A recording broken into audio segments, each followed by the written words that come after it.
Hello family, నేను మళ్ళీ మిరావి. So Andhra Pradesh elections సర్వత్రా ఉత్కంఠ, ఎక్కడ చూసినా టెన్షన్.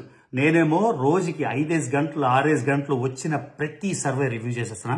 మన తమ్మునేలో పెట్టినట్టు ఆంధ్రప్రదేశ్ ఎలక్షన్స్ తిక్కమక పెట్టేస్తున్నాయి. ఏది కరెక్ట్ తెలియక, అర్థం కాక, ఒకవైపు పోల్ స్టడీ, ఒకవైపు నెంబర్స్, ఒకవైపు స్టాటిస్టికల్ గా స్టడీ, ఒకవైపు ఏమో ఇమోషన్స్ ఎలా ఉన్నాయి, ఒకవైపు ఈ సంక్షేమ కార్యక్రమాలు ఎలా ఉన్నాయి. ఇవన్నీ ఆలోచించి నాకైతే బుర్ర ఫ్యూజులు ఎగిరిపోతున్నాయి. ఆ తర్వాత ఇదే తమ్మునేలో మీకేం పెట్టానంటే దమ్మున్నోడు అని. సో తెలుగు పాలిటిక్స్ లో దమ్మున్నోడు ఎవడు అని మీరు అనుకుంటున్నారో కింద ఆల్రెడీ పెట్టండి. నా ఒపీనియన్ దమ్మున్నోడు ఎవరు అన్నది నేను ఈ వీడియోలోనే చివరి చెప్తాను.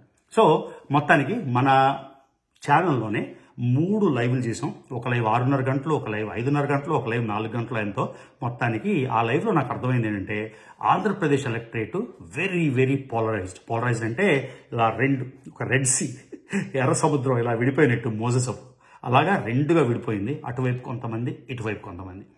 సో ఇటువైపు వాళ్ళకి ప్రాబ్లం ఏంటంటే అటువైపు వాళ్ళు చెప్పింది ఏది వినరు, ఇటువైపు వాళ్ళు చెప్పింది ఏది ఉండదు. అందరికీ స్ట్రాంగ్ ఒపీనియన్స్ ఉన్నాయి. అది లెజిటిమేట్ ఒపీనియన్స్, ఏదో సరదాగా నామకే వాస్తే అయితే కాదు. నిజంగానే స్ట్రాంగ్గా ఇమోషన్స్ ఉన్నాయి. కాబట్టి ఆంధ్రప్రదేశ్ ఎలక్షన్ ఈసారి not only in Andhra Pradesh, Telugu రాష్ట్రాల్లోనే కాదు, సౌత్ ఇండియాలోనే కాదు, ఇండియాలోనే కాదు, ప్రపంచం అంతటా కూడా ఎదురు చూస్తున్నారు ఎవరు గెలుస్తారని.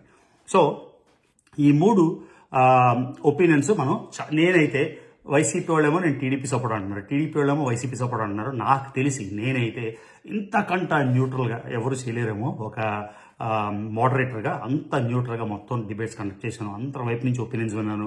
కాకపోతే స్ట్రాంగ్ అని తెలిసిపోయింది. ఇటువైపు వాళ్ళేమో అంటే కూటమి వాళ్ళేమో వైసీపీ గెలుస్తారంటే నమ్మకం లేదు, వైసీపీ వాళ్ళు గెలుస్తారంటే కూటమి వాళ్ళకి నమ్మకం లేదు. అంత స్ట్రాంగ్గా, అంత ఇమోషనల్గా ఉంది ఎలక్షన్. సో ఈ 3 లైవ్లు కాకుండా మీతో కేకే అని లాస్ట్ కిరణ్ కొండేటి, ఆయనేమో లాస్ట్ ఏమో బ్యాంగ్ ఆన్ భలేగా నెంబర్స్ చెప్పారు. దాంతో ఆయన ఈ మధ్య ఎక్కడ లైవ్లో చూసినా ఆయనే ఉంటున్నారు. ఆయన మన ఛానల్కి తీసుకొచ్చాం. ఆయన ద్వంద్వ వైఖరి లేకుండా స్పష్టంగా నిర్మోహమాటంగా కరెక్ట్గా ఇచ్చిన నెంబర్లు ఏంటంటే 97 సీట్లు టీడీపీ కూటమి ఓర్ ఎన్డీఏ కూటమి. టీడీపీ కూటమి అంటే చాలా మంది కోపం వస్తుంది. సో కూటమి 10,000 ఓట్లు దాటి వస్తాయని, వైసీపీకి 23 సీట్ల కన్ఫర్మ్ లిస్ట్లో ఉన్నాయని, 55 సీట్లు టఫ్ ఫైట్ ఉన్నాయని. కానీ ఆయన చెప్పిన దాన్ని బట్టి నాకు అర్థమైంది ఏంటంటే ఆ 55 సీట్లలో కూడా మెజారిటీ కూటమికి వస్తాయని. అంటే కూటమికి 120, 130 సీట్లు వస్తాయని కేకే గారు చెప్పారు. ప్లస్ ఇంకోటి ఏం చెప్పారంటే జూన్ 1న ఆయన సింగిల్ నెంబర్ ఇచ్చేస్తానని. అంటే 100 నుంచి 130, 120 నుంచి 150 అలా కాకుండా కరెక్ట్గా నెంబర్ ఇచ్చేస్తాను జూన్ 1న ఎగ్జిట్ పోస్ట్ అని చెప్పారు. సో ఆయన బాడీ లాంగ్వేజ్ బట్టి, ఆయన చెప్పిన విధానం బట్టి అయితే ఆయన చెప్పబోయే నెంబర్ అరౌండ్ 125, 130 కూటమికి ఉంటాయి అని. తర్వాత పక్కాగా లోకేష్ గారు గెలిచేస్తారు, పక్కాగా జగన్ గారు గెలిచేస్తారు, పక్కాగా చంద్రబాబు నాయుడు గెలిచేస్తారు, పక్కాగా పవన్ కళ్యాణ్ కూడా గెలిచేస్తారు అని ఆయన కూడా అదే చెప్పారు. సో పోనీ ఆయన అనాలిసిస్ కరెక్ట్ అని మనం ఒక ఒపీనియన్ తీసుకుందాం అనుకుంటే ఆ పక్కన చూస్తే రైస్ సర్వే ఆయన ప్రవీణ్ పులాట గారని ఆయన కూడా పర్ఫెక్ట్గా కూటమికి విజయం అని చెప్పేస్తున్నారు. పోన్లే 2 పెద్ద సర్వేలు వచ్చాయి కదా, లేకపోతే కొన్ని రెప్యూటెడ్ సర్వేలు వచ్చాయి కదా, కూటమి వచ్చేస్తుందా అనుకుంటే వెంటనే అటువైపు చూస్తే ఆత్మసాక్షి సర్వే ఏం చెప్పిందంటే వైసీపీ గవర్నమెంట్ 120, 130 సీట్లతో వచ్చేసారని. ఆ తర్వాత ఇప్పుడే నేను చూశాను సి ఓటర్ సర్వే, అది ఏ సి ఓటర్ తెలియదు, సి ఓటర్లో రకరకాలు ఉన్నాయి, అది కూడా 130 సీట్లు వైసీపీకి. సో ఇటువైపు ఏమో వాళ్ళు గ్యారంటీగా కూటమి గవర్నమెంట్ వచ్చేస్తుందని, ఇటుపక్క డెఫినెట్గా వైసీపీ గవర్నమెంట్ వచ్చేస్తుందని. మళ్ళీ బ్యాక్ టు స్క్వేర్ 1. ఇది కరెక్టా? సో చెప్పాను కదా, మళ్ళీ క్వశ్చన్ మార్క్. సో నాకు అర్థమైంది ఏంటంటే లాస్ట్ టైము అంటే 2 వైపులా ఇంత స్ట్రాంగ్ పుల్స్ ఉన్నాయి. సో ఏ సర్వే కరెక్ట్ అని. కాకపోతే ఆత్మసాక్షి సర్వే మొన్న కేసీఆర్ గారు మళ్ళీ వస్తారు పవర్లోకి తెలంగాణలో అని చెప్పారు, అది జరగలేదు. ఒకటి జరగలేదు కాబట్టి రెండోది జరగదు అని గ్యారంటీ లేదు. లాస్ట్ టైం కేకే గారు కరెక్ట్గా చెప్పారు కాబట్టి ఈసారి 100% కరెక్ట్ అవుతుందని కూడా గ్యారంటీ లేదు. మీకు తెలుసు కదా, ఎలక్షన్లోని మొన్న రీసెంట్గా అసెంబ్లీ ఎలక్షన్లు అయితే మధ్యప్రదేశ్లో కరెక్ట్ వచ్చింది, కర్ణాటకలో కరెక్ట్ వచ్చింది, రాజస్థాన్లో కరెక్ట్ వచ్చింది, ఇంకే స్టేట్లో గుర్తురాలి. ఛత్తీస్గఢ్లో మాత్రం ప్రతి ఎగ్జిట్ పోల్, ప్రతి ప్రీ పోల్ అందరూ చెప్పింది ఏంటంటే కాంగ్రెస్ గవర్నమెంట్ రిటర్న్ అవుతుందని. కానీ అందరూ నోర్లు మోయించి బీజేపీ మళ్ళీ ఛత్తీస్గఢ్లోకి పవర్కి వచ్చింది. ఓకే, కాంగ్రెస్ గవర్నమెంట్ని తోసేసి. So opinion polls, exit polls correct అవుతాయని కూడా లేదు. సో అందుకని June 1 వచ్చిన రిజల్ట్స్ కూడా మనం గ్యారంటీగా రిలయబుల్ అని మనం అనుకోలేము. సో June 4 వరకు వేచి చూడాల్సిందే. సో ఇందులోని జరిగిన డిబేట్లో నాకు అర్థమైంది ఏంటంటే, వేరే చాలా చాలా పోల్స్ చూసిన వాటిలో నాకు అర్థమైంది ఏంటంటే, 2 ఇష్యూలు ప్రధానంగా, యాక్చువల్లీ 3-4 ఇష్యూలు ప్రధానంగా సంతరించుకునే. ఒకటి రాజధాని, కాకపోతే వైజాగ్ రాజధాని గురించి ఉత్తరాంధ్రలో ఉన్న రెస్పాన్స్ కంటే అమరావతి రాజధాని ఇష్యూ ఇంపార్టెన్స్ కృష్ణా జిల్లా, లేకపోతే ఆ సరౌండింగ్ కృష్ణా తర్వాత గుంటూరు ఈ జిల్లాలోని ఎక్కువ ప్రభావం ఉంది. కాబట్టి రాజధాని ఇష్యూ ఒక్కటే మనం తీసుకుంటే అమరావతి గురించే ఎక్కువగా స్ట్రగుల్ ఉన్నట్టు అనిపిస్తుంది. రెండోది ఈ ల్యాండ్ యాక్ట్, రిజిస్ట్రేషన్ యాక్ట్, అదైతే కూటమి గవర్నమెంట్ బాగా ప్రజల్లోకి తీసుకెళ్లాల్సి వచ్చింది. మనం ఫ్యాక్ట్లు మాట్లాడలేదు, ఫ్యాక్ట్ నిజమా, ఫ్యాక్ట్ అబద్ధమా అవన్నీ పక్కన పెట్టేస్తే మొత్తానికి ప్రజల్లోకి ఆ భయాన్ని అయితే లోపలికి తీసుకెళ్ళగలిగారు. ఆ తర్వాత థర్డ్ది డీబీటీలు, అది వైసీపీ గవర్నమెంట్ నుంచి వాళ్ళు కూడా వాలంటీర్ వ్యవస్థని ప్రతి ఇంటికి వెళ్ళి బాగా ఎక్స్ప్లెయిన్ చేయగలిగారు. ఇది మేము చేస్తున్నాం, ఇది కరెక్ట్, మీకు ప్రతి ఇంటికి ఇంత సాయం చేసామని. సో కాబట్టి అక్కడ మెరిట్స్ ఉన్నాయి, ఇక్కడ మెరిట్స్ ఉన్నాయి. సో మళ్ళీ ఓటర్ అన్నోడికి చాలా పెద్ద క్వశ్చన్ మార్క్, ఇది కావాలా అది కావాలా. ఆల్రెడీ 5 ఏళ్ళ నుంచి వస్తున్న డీబీటీలు స్కీమ్లు కావాలా, లేకపోతే అటువైపు నుంచి ఇంకా ఎక్స్ట్రా స్కీమ్స్ కావాలా. డెవలప్మెంట్ అంటే ఓన్లీ ఎడ్యుకేషన్, హాస్పిటల్ ఆ డెవలప్మెంటా, లేకపోతే డెవలప్మెంటే ఓన్లీ బిల్డింగ్స్, ఇన్ఫ్రాస్ట్రక్చర్ డెవలప్మెంటా. ఈ క్వశ్చన్లన్నింటికి ఆన్సర్లు మనకి June 4 వస్తాయి. కాకపోతే మనం 2019 ఎలక్షన్ చూస్తే వైసీపీకి ఇంచుమించుగా 50%, 49 పాయింట్ ఎంతో 50% ఓట్లు అయితే వచ్చాయి. టీడీపీకి 39.5, కరెక్ట్గా నాకు గుర్తులేదు, 39.17, కరెక్ట్ నెంబర్ చెప్పలేను కానీ 39.5. జనసేనకి ఇంచుమించుగా 5.53 నాకు గుర్తుండి, అదంటే 6%. తర్వాత బీజేపీకి 1 కన్నా తక్కువ 0.84 నాకు గుర్తుండి, 0.84. సో ఇంచుమించుగా 39 ప్లస్ ఈ 7 కలిపితే ఎంతైంది, 46% దగ్గర వచ్చింది. సో వైసీపీకి కూటమికి 2019లో ఉన్న తేడా కేవలం 4%. కరెక్ట్గా నేను చెప్పింది 39.5, 6, 45.5, 46.5. సో బేసిక్గా యాక్చువల్లీ 4 కన్నా తక్కువ 4%. సో 2019 నెంబర్లు మాత్రమే పెట్టుకుంటే 2% ఓట్లు అట్నుంచి ఇటు వెళ్తే మొత్తం మారిపోతుంది కదా. అట్నుంచి ఇటు వెళ్ళిపోతే ఒక 2 బదులు 3% తిరిగింది అనుకుందాం. అంటే ఆల్రెడీ యాంటీ ఇన్కంబెన్సీ అంటారు, ఆల్రెడీ గవర్నమెంట్ ఉంది, గవర్నమెంట్తో సాటిస్ఫాక్షన్ లేక ఎంతోమంది గవర్నమెంట్కి వ్యతిరేకంగా ఓటేస్తే దాన్ని యాంటీ ఇన్కంబెన్సీ అంటారు. ఆ యాంటీ ఇన్కంబెన్సీ ఓట్లు కేవలం 3% అట్నుంచి ఇటు వెళ్తే టీడీపీ ఓట్ పర్సెంట్, అంటే కూటమి ఓట్ పర్సెంటేజ్ 49 అయిపోతుంది, వైసీపీది 47 అయిపోతుంది. 2% అంటే ఆ 2% చాలా బిగ్ నెంబర్స్లో తేడా ఉంటుంది. సో కూటమి 120, 130తో వస్తుంది. అదే పాజిటివ్ స్వింగ్ ఉండి ఆ 2% అట్నుంచి, అంటే ఇప్పుడున్న 46 నుంచి అది 44 అయిపోయి కూటమి, వైసీపీ 52 అయితే 165 సీట్లు వచ్చేసేమో ఆ నెంబర్. కాకపోతే ఇక్కడ మన పాపులర్ డెమోక్రసీ, మన డెమోక్రటిక్ మోడల్ ఏంటంటే కొన్ని సీట్లలోని 1,00,000 మెజారిటీలు వచ్చేసి, అంటే ఫర్ ఎగ్జాంపుల్ 175లో 75 సీట్లు ఒక పార్టీకి 1,00,000 మెజారిటీ వచ్చేసి, వేరే పార్టీకి 100 సీట్లలోని 5 ఓట్లు, 10 ఓట్లు, 50 ఓట్లు వచ్చాయనుకోండి, పర్సెంటేజ్ ఇటే ఎక్కువ ఉంటుంది, కానీ గవర్నమెంట్ ఆల్ వస్తుంది. ఇది మన గవర్నమెంట్ మోడల్. సో 2% స్వింగ్తో, 3% స్వింగ్తో మొత్తం అంతా మారిపోతాయి. తర్వాత లాస్ట్ టర్మ్ 2019లో టోటల్ ఎలక్టరేట్ 79.8 పోలింగ్ అయింది అనుకుంటాను. సో ఈసారి 82 అయింది. యూజువల్గా హెవీ పోలింగ్ అయితే యూజువల్గా 90%, 90% టైమ్స్లో హెవీ పోలింగ్ అయినప్పుడల్లా అది ఉన్న గవర్నమెంట్కి ఎగెయిన్స్ట్గానే ఓటింగ్ జరుగుతుంది. అర్థమైంది మీకు? ఉన్న గవర్నమెంట్కి ఎగెయిన్స్ట్గా జరుగుతుంది. కాబట్టి లాస్ట్ టైము వైసీపీ అంటే ఒక అత్యధికమైన నెంబర్తో 151 నెంబర్తో హవా లేపింది. కానీ అక్కడ జరిగింది ఏంటంటే, ఒకటి హెవీ పోలింగ్ అయింది, 2 అక్కడ 3 పార్టీలు సెపరేట్గా కంటెస్ట్ చేశాయి. ఈసారి 3 పార్టీలు కలిసి ఒక కూటమిగా వచ్చాయి. తర్వాత వైసీపీ గవర్నమెంట్ ఆల్రెడీ ఉంది. తర్వాత ఇంచుమించుగా 82% మీకు తెలుసు. అంతేకాకుండా పోస్టల్ బ్యాలెట్స్ కూడా లాస్ట్ టైం మీద 4 రెట్లు 5 రెట్లు, నాకు కరెక్ట్గా నెంబర్ గుర్తులేదు, విపరీతంగా. ఇవన్నీ సంకేతాలు చూస్తుంటే ఏమనిపిస్తుంది అంటే కూటమి గవర్నమెంట్కి అడ్వాంటేజ్ ఉంది అనిపిస్తుంది. అంతే కదా. మామూలుగా ప్లెయిన్ పేపర్ మీద చూస్తే. కాకపోతే ఓటర్ మనోభావంలో ఏముంది, వాళ్ళు బ్యాలెట్ బాక్స్కి వెళ్ళినప్పుడు ఫ్యాన్కి నొక్కారా, లేకపోతే సైకిల్, కమలం పువ్వు, లేకపోతే గాజు గ్లాస్కి నొక్కారా, అది తెలియదు. కాబట్టి ఈ క్వశ్చన్స్ అన్నీ నాకు అన్ని విధాలు ఆలోచిస్తుంటే నాకేమనిపిస్తుందంటే, ఎక్కువ అంటే ఇప్పుడు 100 ఛాన్సెస్లోని 60 ఛాన్సెస్ కూటమికే గవర్నమెంట్ రావడానికి ఆస్కారం ఉంది. 60 నుంచి 65, కేవలం 35 నుంచి 40% వైసీపీ గవర్నమెంట్ తిరిగి రావడానికి ఆస్కారం ఉంది. ఎందుకంటే నేను సర్వే చేయలేదు, మన దగ్గర వెయిటేజీలు లేవు, శాంపుల్స్ లేవు, మనం నిజంగా ఒక శాంపుల్ పోల్ ర్యాండమైజ్ చేయలేదు. కానీ వినికిడి బట్టి మామూలుగా మనకున్న డేటాని అనలైజ్ చేస్తే ప్లెయిన్గా కూటమి గవర్నమెంట్కే ఛాన్స్ ఉంది 2024లో అని అనిపిస్తుంది. కాకపోతే 40% అంటే చిన్న ప్రాబబిలిటీ కాదు. ప్రాబబిలిటీలోని 0.6 to 0.65 కూటమికి, 0.35 to 0.4 వైసీపీ అని నేను అనుకుంటున్నాను మనసులో. This is without any data, just ground factors analyse చేసి మన ట్రిప్స్ బట్టి, మనం మాట్లాడిన దాన్ని బట్టి, అనిపిస్తున్న దాన్ని బట్టి అలా అనిపిస్తుంది. కానీ పాలిటిక్స్లోని 0.99 ఉన్నా కూడా 1.1% కూడా అవడానికి ఛాన్స్ ఉంది. సో ఎందుకని ఈ ఆంధ్రప్రదేశ్ ఎలక్షన్ ఇంత క్లిష్టంగా, కఠినంగా ఉంది. సో జూన్ 1 కూడా చాలామంది ఎగ్జిట్ పోల్స్ అని అంటారు, కానీ ఆ ఎగ్జిట్ పోల్ నెంబర్స్ అందరూ వేరే పేర్లు పెట్టుకొని లీక్ చేసేస్తున్నారు. ఇప్పుడు ఒక 4-5 సర్వేలు చూస్తే మీకే తెలిసిపోతుంది. సో ఎవరు విన్ అవుతున్నారంటే ఎవరు విన్ అవుతున్నారని అవి లీక్ అయిపోతున్నాయి. కాబట్టి June 1 మనం ఏదో ఒక బ్రహ్మాండం వినేస్తామని అనుకుంటే మాత్రం అది జరగదు.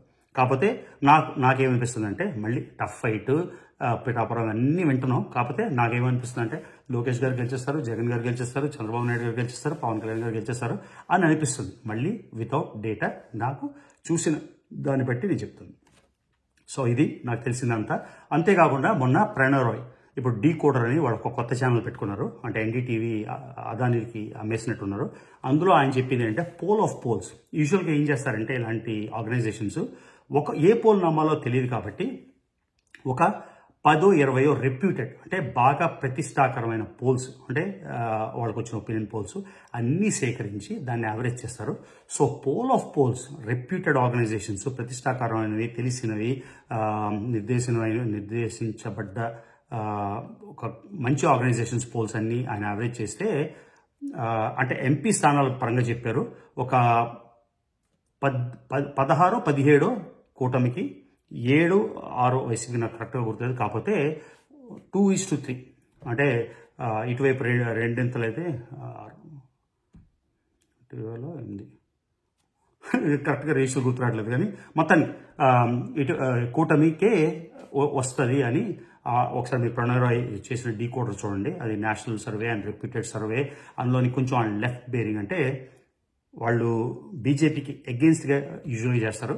అవి కూటమి మెజారిటీ వచ్చింది. తర్వాత వాళ్ళు ఏం చెప్పారంటే, లోకల్ అకాడమిషియన్స్, అంటే ఆంధ్రప్రదేశ్లో అకాడమిషియన్స్, ఆంధ్రప్రదేశ్లో ఇంటలెక్చువల్స్, ఆంధ్రప్రదేశ్లో లోకల్ సర్వేస్ చూస్తే టీడీపీకి 14-13, వైసీపీకి 11. సో దానిలో కూడా కూటమికే ఎక్కువ ఉన్నాయి. కాకపోతే మార్జిన్ అయితే ఇంకా తక్కువ ఉంది. సో రెండు విధాలుగా చూసినా, అంటే పెద్ద పెద్ద పోల్స్ యావరేజ్ తీసినా, లేకపోతే ఈ ఇంటలెక్చువల్స్ యావరేజ్ పోల్ తీసినా కూటమి గవర్నమెంటే అని వాళ్ళు కూడా తేల్చి చెప్పేశారు. మీరు డీకోడర్లోని వాళ్ళ అనాలిసిస్, ఆంధ్రప్రదేశ్ స్టేట్ అనాలిసిస్ మీరు చూసుకోవచ్చు.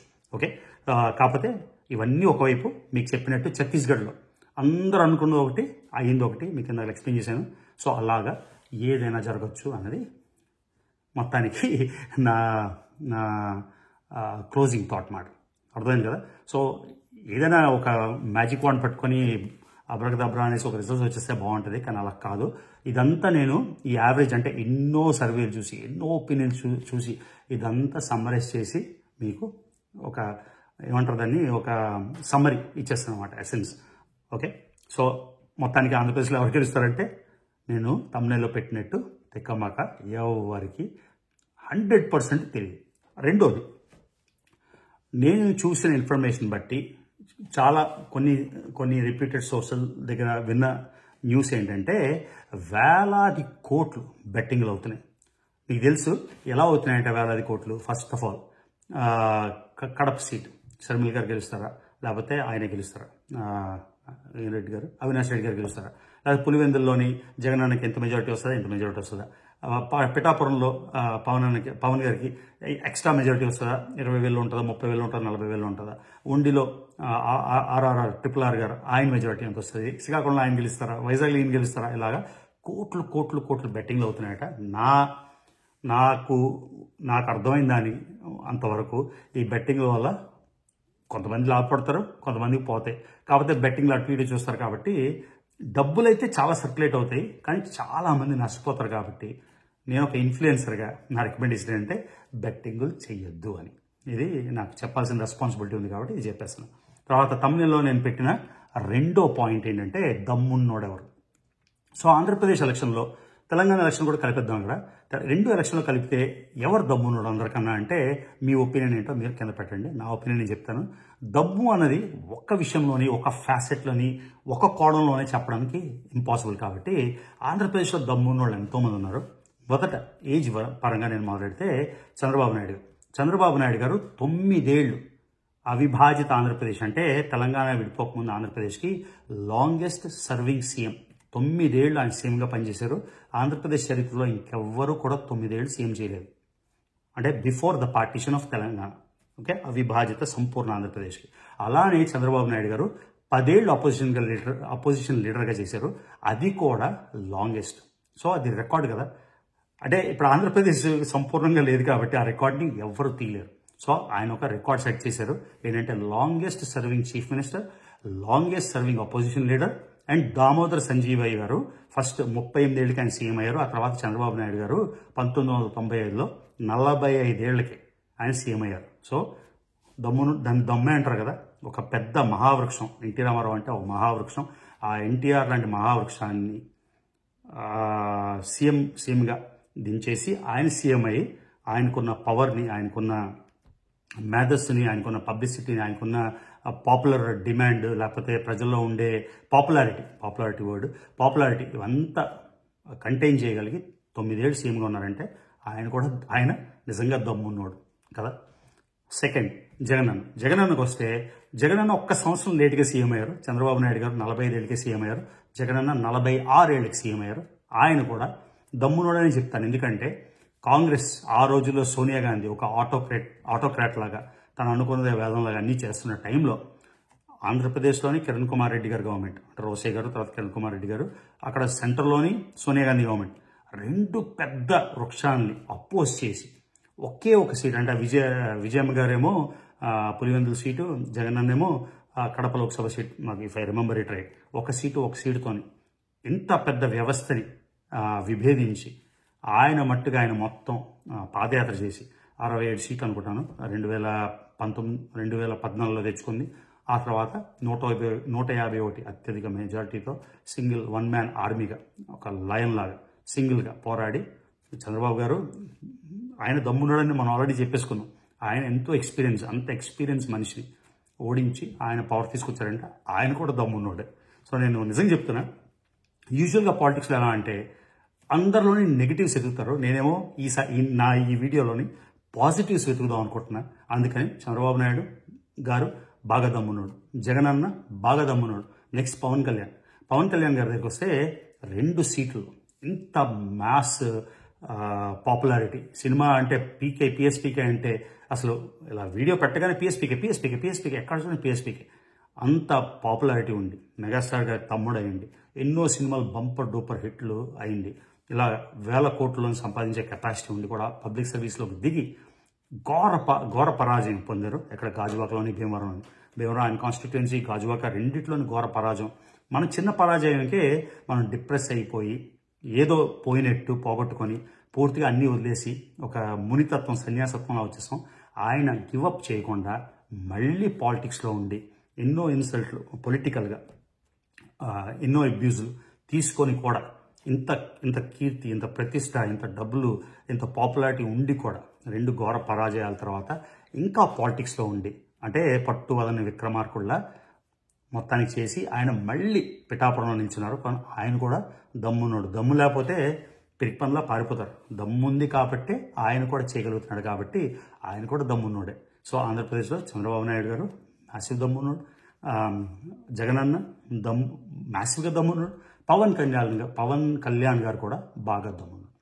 సో ఇంత తెలుగు రాష్ట్రం మన మన వీడియోలు 2 రాష్ట్రాల్లో చూస్తారు కాబట్టి తెలంగాణకు వస్తే కేసీఆర్ గారు మేము ఆంధ్రలో, సో అక్కడ ఆంధ్రప్రదేశ్ స్ప్లిట్ విభజన అయినప్పుడు చాలా చాలా చాలా ఎమోషనల్, అటువైపు హై ఉన్నాయి, ఇటువైపు హై ఉన్నాయి. ఏదైనా కూడా కాంగ్రెస్ బిల్ పార్లమెంట్లో తలుపులు మూసేసి సైన్ చేసేసిన బీజేపీ సహకారంతో కేసీఆర్ అనే ఒక మనిషి లేకపోయి ఉంటే తెలంగాణ అయితే సెపరేట్ స్టేట్ అయ్యేది కాదు. నా ఒపీనియన్. ఎంతోమంది అమరవీరులు, ఎంతోమంది సాక్రిఫైస్ చేశారు. తర్వాత బీజేపీ సపోర్ట్ చేసింది, కాంగ్రెస్ సపోర్ట్, అన్నీ కరెక్టే. కాకపోతే కేసీఆర్ అనే మనిషి లేకపోయి ఉంటే తెలంగాణ స్టేట్ అయితే వచ్చేది కాదు. ఆయన ఆల్మోస్ట్ నా దృష్టిలో తెలంగాణకి జాతిపితలాట ఆయన. సో ఆయనకి దమ్ముందా అంటే ఆయన దమ్మున్నాడు. 2 సీట్లు అనుకుంటాను, 2 లోక్సభ సీట్లు ఉండేవి అనుకుంటాను. విజయశాంతి గారు ఆయన, నాకు కరెక్ట్గా గుర్తులేదు, కొంచెం మర్చిపోయాను. ఇది సింగిల్ టేక్లో చేస్తున్న వీడియో, ఎక్కడ కట్టలేవు. సో ఈ ఫ్లోలో ఏమైనా తప్పులు చెప్పుంటే కొంచెం నెంబర్స్ కానీ ఏవైనా స్టాటిస్టిక్స్ కానీ నాకు కరెక్ట్ చేయండి కామెంట్స్లో. బేసిక్గా ఒక ఫ్లోలో వెళ్తుంది కాబట్టి తప్పులు రావడానికి ఆస్కారం ఉంది. సో కేసీఆర్ గారు మ్యాసివ్ ఆయన కూడా దమ్మునుడే. నాకు తెలిసి నేను పుట్టాక ఏ మనిషి కూడా ఒక స్టేట్ని ఒక పోరాడి తీసుకొచ్చిన వాళ్ళు ఎవరు ఉన్నారని నేను అనుకోను భారతదేశ చరిత్రలో నేను పుట్టిన తర్వాత. ఈ ఉత్తరాఖండ్, జార్ఖండ్ ఇవన్నీ స్ప్లిట్ అయ్యాయి కరెక్టే, కానీ 2 స్టేట్లు కన్సిడర్ అంటే బీహార్ అసెంబ్లీలో రెజల్యూషన్ పాస్ అయ్యి మొత్తానికి అందరూ ఒప్పుకుంటే జరిగింది. ఒక్క సైడెడ్గా స్ట్రగుల్ చేసి ఒక తెలంగాణ అనే ఒక ఐడియాని ఎప్పటి నుంచో నలుగుతుంటే మొత్తానికి అని చేశారు. కాబట్టి ఆయన కూడా మ్యాసివ్గా దమ్మున్నాడు. లాస్ట్కి రేవంత్ అని ఆయన కొడంగల్లో సీట్ ఓడిపోయి, ఇంతకుముందు నేను ఎన్నో డిబేట్లు చూసేవాడిని. సంయుక్త ఆంధ్ర పోరాటం అవుతున్నప్పుడు, తెలంగాణ మీద డిబేట్లు అవుతున్నప్పుడు ఎన్నోసార్లు చూసి రేవంత్ భలే మాట్లాడుతున్నాడు, ఆయన ఇంత యంగ్గా ఉన్నాడు, బాగా హ్యాండ్సమ్ ఉన్నాడు అన్నీ అనుకునేవాడిని. అంత బాగా మాట్లాడుతున్నాడు, నేను ఎప్పుడు అనుకోలే ఆయన సీఎం అవుతారని. అలాంటిది కొడంగల్లో ఓడిపోయాక మల్కాజ్గిరిలో పార్లమెంట్లో విన్ అయ్యి ఆ తర్వాత కాంగ్రెస్ ప్రెసిడెన్సీ తీసుకొని ఆయన లీడర్షిప్లో డిపాజిట్లు కూడా పోయాయి కొన్ని సీట్లు. నాకు టైంకి రావట్లేదు. ఒకటి రఘునందన్ రావు గారు గెలిచింది, ఇంకోటి ఈటల రాజేందర్ గారు గెలిచింది. దుబ్బాక ఒకటి, ఇంకో పేరు నాకు కొంచెం రావట్లేదు. మొత్తానికి ఈ 2 ఓడిపోయినా కూడా చివరికి 64 సీట్లతోని 64+1 అంటే తోని సీఎం అయ్యారంటే రేవంత్ అన్న కూడా దమ్మున్నోడు. సో ఎటువైపు చూసిన, అందుకే తమ్నేలోని దమ్మున్నోడు అని పెట్టి అందరు ఫోటోలు పెట్టాను. 5 దమ్మున్నోళ్ళు. ఇంకా దమ్మున్నోళ్ళు ఈ 5 ఇంకెవరైనా దమ్ము లేదా అంటే చాలామంది దమ్మున్నోళ్ళు ఉన్నారు. కాకపోతే ఇది 3 గంటల వీడియో కాదు కాబట్టి 5 దమ్మున్నోళ్ళు.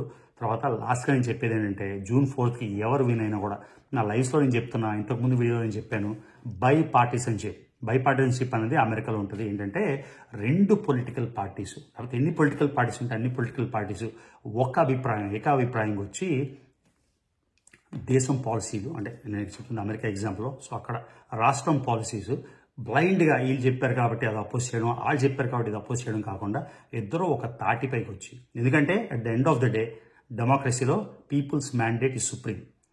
మీకు ఎన్ని పాజిటివ్లు ఉన్నా ఎన్ని నెగిటివ్లు ఉన్నా 100లోని 51 మంది చెప్తే 50.5 మంది చెప్పినా కూడా 50.5 అవ్వదు, కానీ పర్సంటేజ్ పరంగా చెప్తున్నా 50.1 ఒకరికి వచ్చి 49.9కి ఒకటి వచ్చిన 50.1కి అన్ని సీట్లు వెళ్ళిపోతాయి. అరే మీరు ఓన్లీ 0.2తో గెలిచారు కదా అని అలా అవ్వదు. ఒక్క ఓటుతో గెలిచినట్టే. కాబట్టి ఇమీడియట్గా అపోజిషన్ చేయకుండా కూటమి గవర్నమెంట్ వస్తే జగన్ గవర్నమెంట్ వస్తే కూటమి మొత్తానికి బైపార్టిసన్షిప్తో మన స్టేట్ని ముందుకు తీసుకెళ్ళగలరు అని సవినయంగా రిక్వెస్ట్ చేస్తూ ఒక సజెషన్ లా ఇస్తూ, ఎందుకంటే మన వీడియోలు ఎంతో కొంతమంది చూస్తారు కదా, 20,000, 30,000, 40,000, 50,000 మంది చూస్తారు. ఎంతోమంది పొలిటికల్ బిగ్ విగ్స్ కూడా చూస్తారు. కాబట్టి ఇది ఒక ఐడియాగా, ఒక తెలుగులో ఇన్ఫ్లుయెన్సర్గా చాలామందితో ఇంటరాక్ట్ చేసే ఒక ఇన్ఫ్లుయెన్సర్గా నా ఒపీనియన్ ఏంటంటే తప్పకుండా ఇది బేరీ చేసుకొని బైపార్టిసన్షిప్ అనేది స్టేట్ డెఫిసిట్లో ఉంది కాబట్టి చాలా ఘోరాతి కండిషన్స్లో ఉంది. కంపేర్ టు అదర్ స్టేట్స్ మనకు పెద్ద డెఫిసిట్ అనేది ఎక్కువ ఉంది. క్యాపిటల్ గురించి ఒక నిర్దిష్టమైన ఒపీనియన్ లేదు. ఏది క్యాపిటల్ ఎవరికి తెలియదు, వైసీపీ వాళ్ళకి తెలియదు, కూటమి వాళ్ళకి తెలియదు. సో ఒక రాజధాని అంటూ, డెవలప్మెంట్ అంటూ, మళ్ళీ డెవలప్మెంట్ అంటే మెడికల్ కాలేజెసా, డెవలప్మెంట్ అంటే స్కూల్స్ అప్లిఫ్ట్మెంటా, లేకపోతే ఓన్లీ బిల్డింగ్సా, ఇవన్నీ పక్కన పెట్టేసి development in all kinds, in all indices చేసి మొత్తానికి మన రాష్ట్రాన్ని ముందుకు తీసుకెళ్ళగలరని ఆశిస్తూ ఈ వీడియో ఎంత వచ్చిందో నాకు తెలియదు. సింగిల్ టేక్ వీడియో మీకు చెప్పినట్టు ముగిస్తున్నా. సో జై Andhra Pradesh. Let's hope for a beautiful, green, prosperous, Andhra Pradesh. ఓకేనా? సో ఈ వీడియో ఇక్కడ ఆపేస్తున్నా. మీకు ఈ వీడియో నచ్చినట్టయితే మీ వీడియోలో మీకు ఏమైనా తప్పు అనిపించినా కరెక్ట్ అనిపించినా నిర్మోహమాటంగా మీ కామెంట్ రాసండి. అరే నువ్వు చెప్పింది తప్పు, అరే నువ్వు చెప్పింది కరెక్ట్ అని కామెంట్ పెట్టండి. నాకు మీ ఒపీనియన్ కూడా తెలుసుకోవాలని ఉంది. సో June 1st మన ఎగ్జిట్ పోల్స్ వచ్చాక ఒక లైవ్ కండక్ట్ చేద్దామని ట్రై చేస్తున్నా. రేపు నేను ఇంకో వెకేషన్ వెళ్ళిపోతున్నా. ఆ వెకేషన్లో వీలు అవుతుందో లేదో నాకు తెలియదు. తప్పకుండా ఒక లైవ్ పెడదాం అనుకుంటున్నా. తర్వాత ఎలక్షన్ నాడు పొద్దున్న 7 నుంచో 8 నుంచో 9 నుంచో పార్టిసిపేషన్తో ఒక లైవ్ కండక్ట్ చేద్దాం అనుకుంటున్నాం. ఇది గైస్ మన వీడియో.